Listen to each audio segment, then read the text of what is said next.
En medio de las crecientes tensiones, Estados Unidos está listo para proporcionar a Ucrania un suministro letal de poderosas municiones nucleares.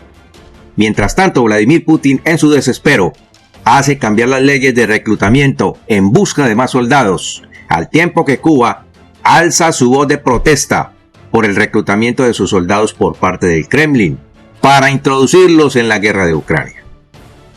Las municiones tienen una característica o varias características que desde ya producen terror entre las tropas de Vladimir Putin. ¿Cuáles son esas características de las municiones nucleares y por qué Cuba protesta por el reclutamiento de sus soldados, a pesar de ser un aliado incondicional de Vladimir Putin? Quédate muy atento porque en lo sucesivo de este informe te estaremos dando las respuestas, así que no te lo pierdas. Te contamos lo que nadie está diciendo.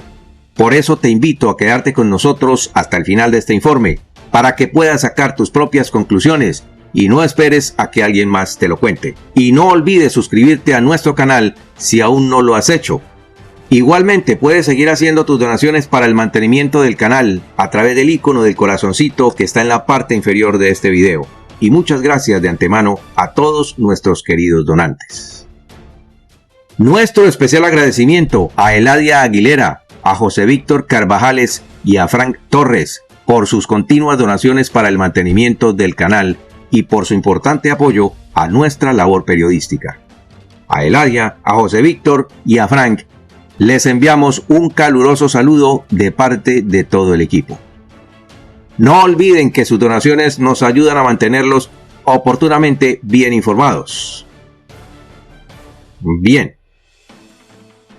Las rondas de municiones nucleares que los Estados Unidos está enviando a Kiev son también conocidas como municiones perforantes, especialmente diseñadas por los Estados Unidos y se crearon inicialmente durante la era de la Guerra Fría para apuntar específicamente a los tanques soviéticos, incluidos los tanques T-72, a los que ahora se enfrenta Ucrania. El objetivo del suministro de estos proyectiles de uranio empobrecido a Ucrania es ayudar en su contraofensiva contra las fuerzas rusas. Siguiendo el ejemplo del gobierno británico, Estados Unidos ha dado este controvertido paso, que está provocando escalofríos en el Ministerio de la Defensa ruso. Imagínate el potencial destructivo de estas balas nucleares, que explotan al impactar, dejando un rastro de destrucción que vuelve todo pedazos. En las próximas semanas, Ucrania recibirá 31 tanques M1A1 Abrams, que estarán cargados con proyectiles de 120 milímetros. Estos proyectiles están hechos de uranio empobrecido, un subproducto producido durante la creación del uranio enriquecido para combustible y armas nucleares. Este tipo de uranio no tiene el mismo poder que la variedad enriquecida que se utiliza para las reacciones nucleares, pero es mucho más denso que el plomo. La otra característica es que los proyectiles se calientan en el instante del impacto y estallan, teniendo la capacidad de partir un tanque en dos y volverlo literalmente añicos, según lo que se describe. El uranio empobrecido utilizado para la construcción de este tipo de supermunición tiene muy baja reactividad, pero conserva la capacidad de destrozar literalmente un tanque, un equipo de artillería, y esto es lo que más aterra a las tropas rusas. Por su parte, Edward Heist, experto nuclear de la institución de investigación sin fines de lucro llamada RAND, explica por qué se usa el uranio empobrecido como proyectil.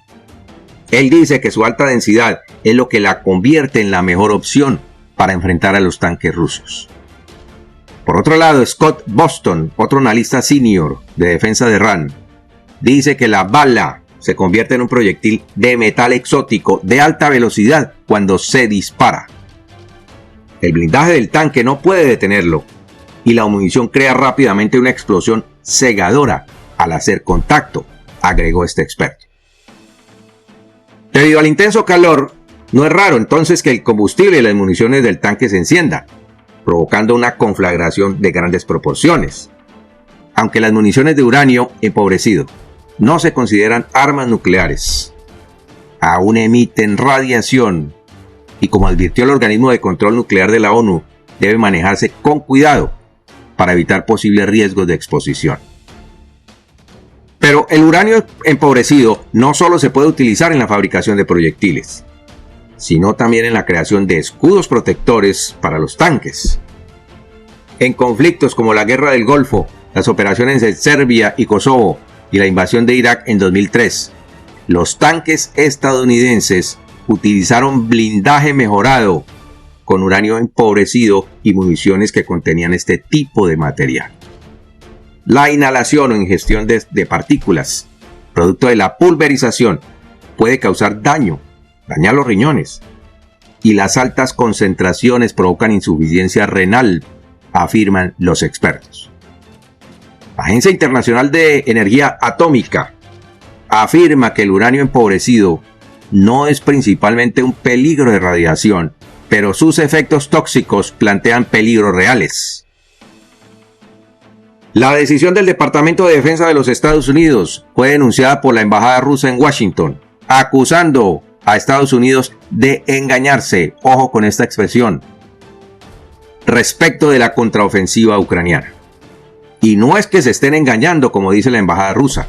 Lo que sucede es que sus soldados estarán expuestos al polvo radiactivo y eso es lo que más les preocupa. Llevan meses amenazando con un ataque nuclear a Ucrania y a Occidente, y ahora que se verán expuestos a la radiación, sí tienen temor. La embajada rusa criticó la decisión estadounidense y la calificó de señal de inhumanidad. Los desvaríos en las redes sociales de la portavoz del Ministerio de Asuntos Exteriores ruso, María Zaharova, han llevado a que surjan preguntas sobre los motivos que están detrás de esta decisión. Algunos internautas se están preguntando si se basaron en pura estupidez o si quienes toman las decisiones estaban siendo intencionalmente engañosos, refiriéndose a los funcionarios del Pentágono.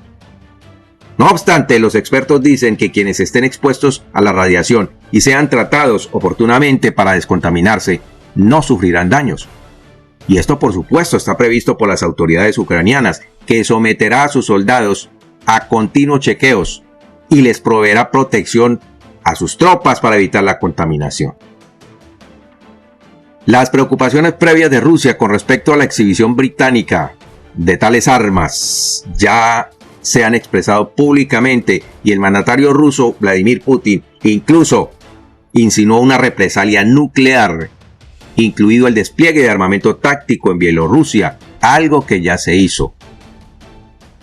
Por su lado, un vocero del Pentágono dijo que los tanques M1A1 Abrams no necesitarán ser modificados para disparar estas municiones y que serán usados en la fase de recuperación de la península de Crimea. Entonces, aquí la pregunta es, ¿por qué en Crimea?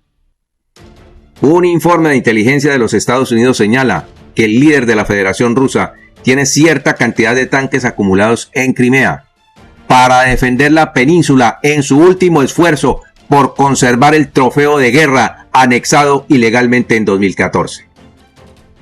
Entre los tanques que supuestamente Vladimir Putin tiene reservados para la batalla épica en Crimea están los T-80, los T-90 y el tan promocionado tanque Armata.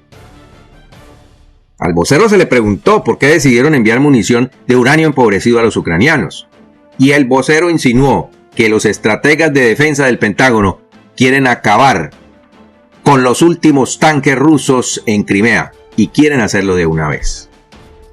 Por su parte, un informe del Ministerio de la Defensa de Ucrania dijo que el puente de Kerch está siendo atacado por las tropas de Zelensky y que ya han conseguido dejar varios tramos que son irreparables. La semana pasada incluso el líder de la Federación Rusa se refirió a los daños ocasionados al puente por los ataques, diciendo que han dejado varios tramos que no pueden ser reparados en el mediano plazo. Y esto es importante porque no podrán reponer los tanques dañados en la batalla épica por Crimea. Esto confirma que pronto esta vía que Rusia utiliza para el abastecimiento de sus tropas está siendo aniquilada dentro del plan de los ucranianos para romper la logística de los rusos. Por otro lado, la Duma estatal había prohibido previamente a Wagner reclutar presos en las prisiones rusas, pero la extrema necesidad de tropas de Vladimir Putin lo llevó a cambiar la ley. En un comunicado emitido este martes, la Duma estatal anunció los detalles de esta decisión que se considera extraordinaria. La Duma estatal ha causado revuelo en el escenario mundial al aprobar un proyecto de ley que ofrece amnistía a los delincuentes que decidan servir en el ejército ruso en el conflicto de Ucrania. A la par de esta noticia, se conoció la protesta del gobierno cubano por el reclutamiento de sus soldados para la guerra en Ucrania, lo que vamos a mirar dentro de un momento. El intento de Rusia de aumentar el número de tropas durante las etapas iniciales de la contraofensiva de Ucrania a mediados de este año ha llevado a una medida significativa por parte de la nación federada. El reclutamiento de reclusos y sospechosos de delitos para el actual conflicto ucraniano, que inicialmente fue implementado por el contratista militar privado Wagner el año anterior, ahora se ha formalizado a través de una legislación. Es tal el desespero de Vladimir Putin que ha tenido que llegar a esta lamentable situación de depender de los convictos que una vez fueron considerados enemigos de la sociedad rusa por cometer diversos delitos y que ahora son considerados la tabla de salvación del Kremlin. Sin embargo, como informó el Moscow Times, en los primeros meses del 2023, el Ministerio de la Defensa ruso había asumido el control del reclutamiento en prisiones, oponiéndose a que los prisioneros hicieran parte del grupo armado. En esa oportunidad, el oligarca informante dijo que el jefe del Estado Mayor, el general Valery Gerasimov, había impuesto la orden para debilitar al grupo Wagner, que se mostraba como su más enconado rival en Ucrania, toda vez que le estaba quitando todos los honores. Luego de prohibir el reclutamiento de presidiarios, Gerasimov procedió a limitar la cantidad de municiones, la logística y a quitarle apoyo de transporte a Yevgeny Prigozhin, lo que resultó en los enfrentamientos que ya todos conocimos.